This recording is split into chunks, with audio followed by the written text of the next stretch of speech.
ఈరోజు ఈ నూతన సంవత్సరంలో చేరిన మనందరము మన ఒక్కరి విశ్వాసన మన కుటుంబానికి రక్షణ తేవాలి. మనొక్కరి ప్రార్థన జీవితము మన బిడ్డలలో మార్పు తీసుకురావాలి.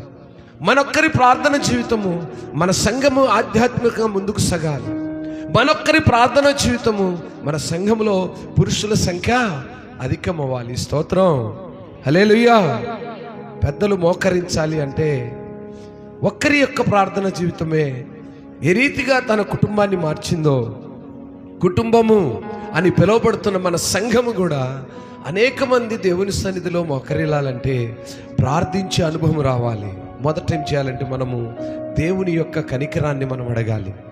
అయ్యా, నీ కనికరం నా యొద్దకు రానివ్వు. ప్రార్థన చేస్తున్నాడు, కీర్తనకారుడు ప్రార్థన చేస్తున్నాడు. అయ్యా, నీ కనికరం నా యొద్దకు వస్తే ఏమవుతుంది అంటున్నాడు? నీ రక్షణ నాకు సమీపమవుతుంది. దేవుని యొక్క రక్షణ మనకు సమీపమవుతుంది.